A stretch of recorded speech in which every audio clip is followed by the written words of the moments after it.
मेरे साथियों, अगर मैं आपको बोलूं कि अब आप 500 रुपए देकर जेल का एक्सपीरियंस फील कर सकते हो, जी हां, आपने सही सुना। आप 500 रुपए देकर प्रॉपर उसी जेल में जाकर रह सकते हो जिस जेल में आम कैदी रहते हैं। उसी तरीके का जेल है और कभी ना कभी उसमें आम कैदी रहा करते थे। साथ में आप जेल का खाना भी खा सकते हो, जेल की यूनिफॉर्म भी पहन सकते हो। यह सारा एक्सपीरियंस आपको 500 रुपए में मिले। बट ऐसा कोई करना क्यों चाहेगा? जेल के नाम से ही लोग कांपते हैं और दूर दूर तक उससे वास्ता नहीं रखना चाहते। लेकिन ऐसा कई बार इसलिए जरूरी हो जाता है जो लोग एस्ट्रोलॉजी में ज्यादा बिलीव रखते हैं। कभी कभी ऐसे केसेस देखने को मिले हैं कि एस्ट्रोलॉजर मतलब जो ज्योतिषी हैं वो बताते हैं कि आपकी जो कुंडली है उसमें क्या है, बंधन योग। और अगर बंधन योग है तो इसका मतलब यह है कि आपको जेल हो सकती है। अब ऐसे केसेस में अपने बुरे कर्मों को काटने के लिए वो व्यक्ति सोचता है कि वो इस तरीके की किसी जेल का इंतजाम कर ले जिसके लिए वो सच में गिल्टी नहीं है, और उसे एक्सपीरियंस करके अगर बाहर आ जाएगा तो हो सकता है उसका बंधन योग कट जाए। ऐसे में कई बार जो ज्योतिषी हैं उनको यह भी कहते हुए देखा गया है कि आप इस तरीके से अगर कोई भी ऐसी फैसिलिटी आपको मिल जाए कि आपको जेल में रहने को ही थोड़ा टाइम मिल जाए तो आपका बंधन योग कट सकता है। इन सारी चीजों को देखते हुए भारत के ही अंदर प्रशासनिक व्यवस्थाओं को इस तरीके से किया गया है कि आप 500 रुपए में एक रात जेल में बिता सकते हो और उसका पूरा एक्सपीरियंस ले सकते हो। जी हां, अभी घटना है ये हल्द्वानी की।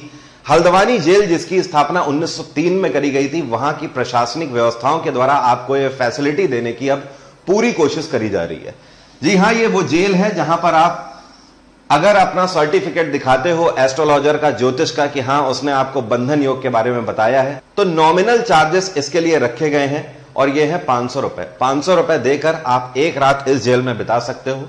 जेल में ही बना हुआ आपको खाना दिया जाएगा, उसी तरीके से आपको जमीन में लेटने की व्यवस्था दी जाएगी, वहीं पर ही आपको नहाना होगा, वहीं पर का ही वॉशरूम आपको यूज करना होगा, और वहीं के आपको जेल व्यवस्था की तरफ से सारे कपड़े भी दिए जाएंगे और उन सारी चीजों के साथ वो आपको एक्सपीरियंस करना होगा। ऐसा भारत में पहली बार नहीं हो रहा है, ये तो अभी हाल ही की न्यूज है।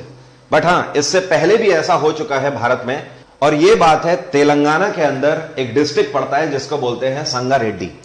संगारेड्डी में एक जेल हुआ करता था ब्रिटिशर्स के जमाने से, जिसको 1796 में बनाया गया था। यह जेल 200 से ज्यादा सालों तक सक्रिय रहा। मतलब कहने का कि जो कैदी हुआ करते थे वो इस जेल में ही बंद किए जाते थे। बट 200 सालों के बाद यहां पर एक नया जेल बनाया गया और इस पूरे जेल को म्यूजियम में तब्दील कर दिया गया। इस जेल का नाम भी रखा गया फील द जेल म्यूजियम। और म्यूजियम में कुछ बहुत ऐसी यहां पर धरोहरें रखी गई हैं जो कि पुराने उस ब्रिटिश काल से मिलती जुलती हैं या फिर उस टाइम की है। बट जेल के कुछ हिस्से को इसी तरीके से फील द जेल के रूप में परिवर्तित कर दिया गया है। तो कहने का मतलब यह कि हल्द्वानी में जो व्यवस्था अभी हाल ही में शुरू करी गई है, यह भारत में पहली ऐसी व्यवस्था नहीं है। इससे पहले भी तेलंगाना के अंदर ऑलरेडी यह व्यवस्था जारी है। अपार्ट फ्रॉम दिस अगर बात करी जाए तो रिकॉर्ड के आधार पर इस जेल में आज तक 76 लोग रह चुके हैं। जी हां, 76 पीपल यहां पर पनिशमेंट रूम में रह चुके हैं। इसको वहां पर पनिशमेंट रूम बोला जाता है। बट हां, कहने का मतलब तो यही है कि आप जेल को फील कर रहे हो। इन 76 लोगों में 2 लोग ऐसे भी थे जिन्होंने मलेशिया से आकर यहां पर इस जेल में एक रात बिताई है। उनके साथ भी ऐसा ही केस था कि मलेशिया में वहां पर उनके एस्ट्रोलॉजर ने उन्हें बोल दिया था कि आपकी कुंडली में बंधन योग है, तो आप इसको इस तरीके से काट सकते हो। तो वो भारत में आए और उन्होंने इस तरीके की व्यवस्था को सर्च किया और इसको अवेल करके यहां पर एक रात रह के गए। तो अब आप मुझे बताइए कि आपको एस्ट्रोलॉजी में बिलीव है या नहीं है?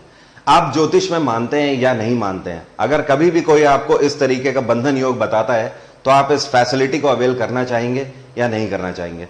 मैं थोड़ा सा आश्चर्यचकित हूं इन व्यवस्थाओं को देखकर। बट हां, कहीं ना कहीं हर एक व्यक्ति के सेंटिमेंट्स हैं, हर एक व्यक्ति को अपने तरीके से सोचने की पूरी आजादी है। इस वजह से कहीं ना कहीं हमारी प्रशासनिक व्यवस्थाओं ने यह फैसिलिटी भी देने की कोशिश करी है। आपको ज्योतिष में विश्वास है या नहीं है, यह मुझे कमेंट बॉक्स में लिखकर बताइए। और जिन लोगों को इस तरीके की फैसिलिटी चाहिए उन्हें यह वीडियो शेयर करो और बताओ। तो अभी की बात यहीं तक रहेगी। Thank you so much, have a nice day, take care, bye bye. आपका दिन मंगलमय हो। मिलते हैं एक इंटरेस्टिंग वीडियो के साथ नेक्स्ट सेशन में। Thank you everyone.